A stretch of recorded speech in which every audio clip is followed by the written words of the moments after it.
एक माँ कैसे अपनी बेटी के प्रेमी से शादी कर सकती है। शादी के कार्ड पर नताशा ने जब अपनी माँ सुमन का नाम अपने प्रेमी राजन के साथ लिखा देखा तो वो शॉक्ड रह गई। जिस राजन से वो जी जान से प्यार करती है, उससे उसकी माँ शादी कैसे कर सकती है।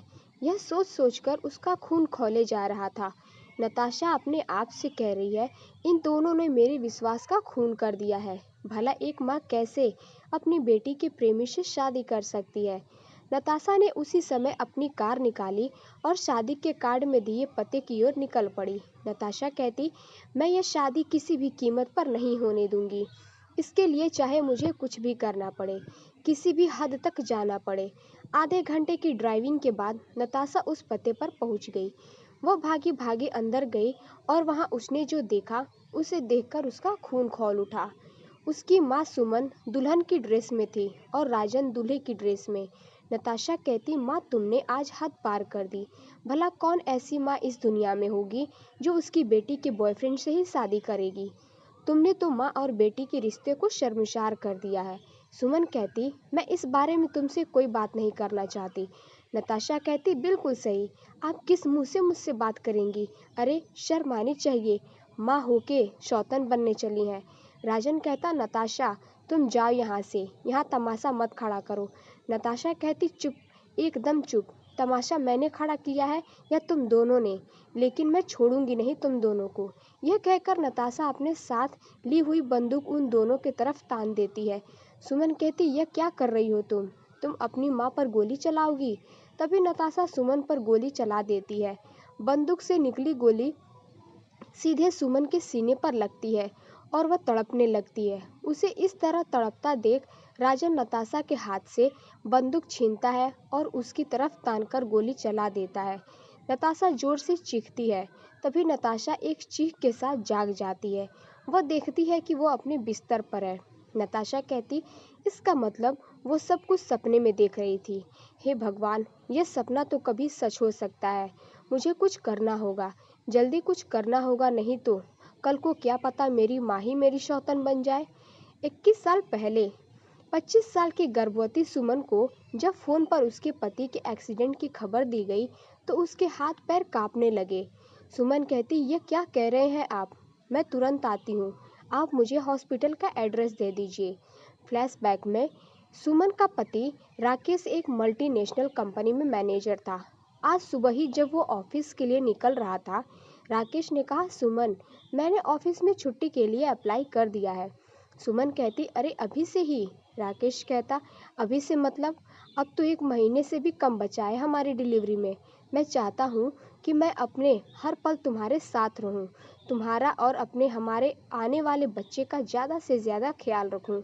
सुमन कहती, I love you Rakesh. Rakesh कहता, आई लव यू 2 3 4 5 6 7 8 9 10। राकेश की बात सुनकर सुमन खिलखिलाकर हंस पड़ी। राकेश ने भी मुस्कुराते हुए अपनी पत्नी को गले से लगा लिया। सुबह की बातें सोच सोचकर सुमन की आंखों से आंसू निकले जा रहे थे। ऑटो में बैठी वो पूरे रास्ते यही सोची जा रही थी कि हे भगवान, राकेश को ज़्यादा चोट ना लगी हो और वह जल्द से जल्द ठीक हो जाए। वो हॉस्पिटल पहुंची, लेकिन उसका पति जो सुबह सुबह हंसता मुस्कुराता हुआ ऑफिस के लिए निकला था, वो सफ़ेद कपड़ों में लिपटा हुआ लेटा था। सुमन अपने पति के निर्जीव शरीर को देख रही थी। सुष्मिता कहती, राकेश राकेश, आप तो मेरी डिलीवरी के लिए छुट्टी लेने वाले थे ताकि आप मेरा ख्याल रख सकें। अब इस तरह आप रखेंगे मेरा ख्याल, ये तो नाइंसाफ़ी है राकेश, नाइंसाफ़ी है। सुमन के लगातार रोती हुई रहती है। तभी उसे गर्भ पीड़ा शुरू हो जाती है। सुमन की हालत देखकर उसे तुरंत एडमिट कर लिया गया। अस्पताल में उसने एक बच्ची को जन्म दिया। अपनी छोटी सी बच्ची को जब उसने गले से लगाया तो उसे एक अलग तरह का ही सुकून मिला। उस नन्ही सी बच्ची की नाक और आंखें बिल्कुल राकेश की तरह थी। सुमन उसे प्यार से देख रही थी और उससे बातें कर रही थी। सुमन कहती, बेटी, मेरी बेटी, बिल्कुल राकेश की तरह हो तुम। राकेश कहाँ जाने वाला था मुझे छोड़कर। वो मुझे बहुत प्यार करता था ना, इसीलिए तो उसने तुम्हें मेरी गोद में डाल दिया। 25 साल की छोटी सी उम्र में सुमन विधवा हो चुकी थी। उसकी गोद में एक नवजात बच्ची भी थी। रिश्तेदारों ने कहा कि वह दूसरी शादी कर ले, लेकिन उसने सबकी यही कहा, सुमन मैं अपनी बेटी को खुद से पालूंगी। यह मेरे राकेश की निशानी है। मैं नहीं चाहती कि मैं दूसरी शादी करूं और मेरी बेटी को सौतेले पिता के साए में पालूं। सुमन पढ़ी लिखी तो ही और उसने एक कंपनी में नौकरी भी कर ली। वो अपनी बेटी नताशा का पालन पोषण ठीक से करने लगी। समय अपने पंख लगाकर उड़ता गया। नताशा अब 21 साल की है। सुमन ने उसे उसकी माँ की तरह कम, एक दोस्त की तरह ज्यादा पाला है। दोनों एक दूसरे से बहुत प्यार करते हैं। एक दिन की बात है, सुमन ऑफिस में थी, तभी नताशा का कॉल आया। माँ, आज मैं कॉलेज से थोड़ा लेट आऊंगी। सुमन कहती, क्यों, क्या बात है, कहीं जाना है क्या? नताशा कहती, वो माँ, आज कॉलेज के बाद मूवी का प्लान है, तो कॉलेज के बाद वहीं जाऊंगी। सुमन कहती, दिस इज नॉट फेयर, तुम अकेली अकेली फिल्म देखने जाओगी? नताशा कहती, अरे मॉम, अकेली नहीं, किसी दोस्त के साथ जा रही हूँ। सुमन कहती, दोस्त? कौन सा दोस्त? दोस्त का कोई नाम तो होगा। नताशा कहती, क्या मॉम तुम भी? उसका नाम राजन है, मेरे साथ ही पढ़ता है। सुमन कहती, ओके ठीक है, एक काम करना, मूवी के बाद मैं वहीं सिनेमा हॉल में ही आ जाऊंगी और तुम्हें पिक कर लूंगी। उस दिन पहली बार राजन अपनी गर्लफ्रेंड नताशा की माँ से मिला।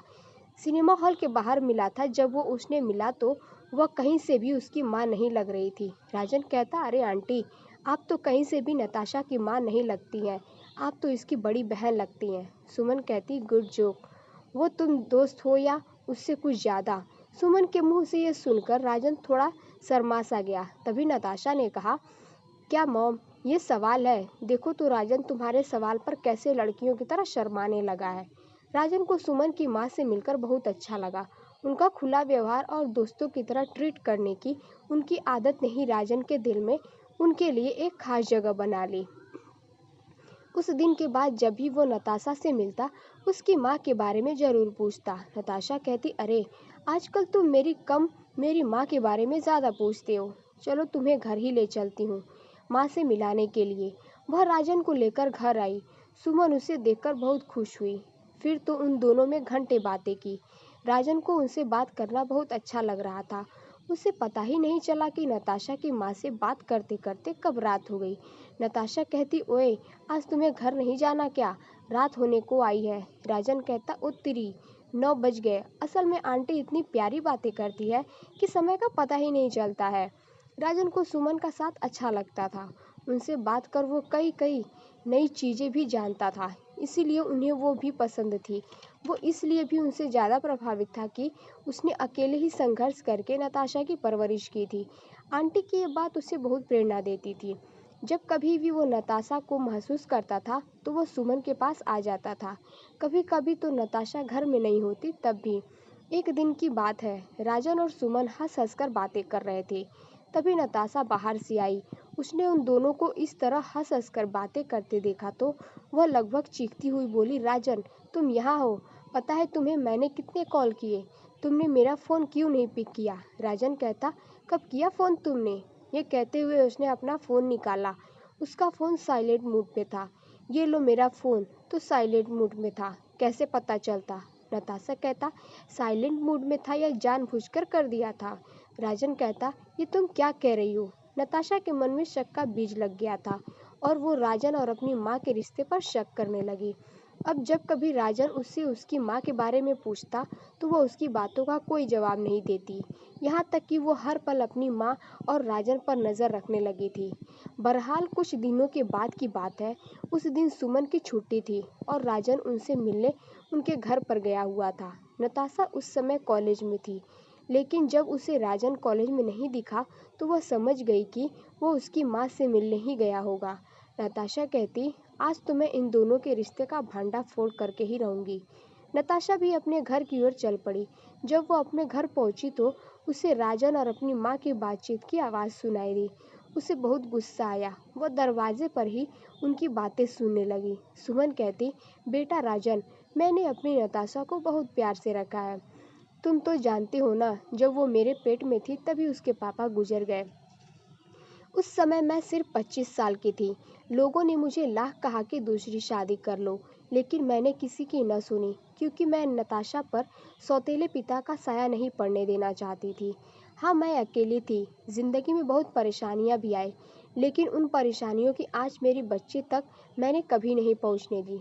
राजन बेटा, मैं तुम्हारे आगे हाथ जोड़ती हूँ कि कभी भी मेरी बच्ची को कोई तकलीफ मत देना। तुम जानती हो एक वही मेरे पति की निशानी है जिसे देख देख कर मैं जीती हूँ, नहीं तो मैं कब का टूटकर बिखर गई होती। राजन कहता, आंटी आप बिल्कुल फिक्र ना करें, मैं अपनी नताशा का बहुत ख्याल रखूंगा। उसकी ज़िंदगी में कभी कोई प्रॉब्लम नहीं आने दूंगा। ये वादा है एक बेटा का अपनी माँ से। बाहर खड़ी नताशा ने जब ये सब सुना तो उसकी आंखें भर आई। वो क्या सोच रही थी और क्या निकला। उसने जल्दी से दरवाज़ा खटखटाया और अपनी माँ के गले लिपट गई। नताशा कहती, आई लव यू मॉम। सुमन कहती, आई लव यू 2 3 4 5 6 7 8 9।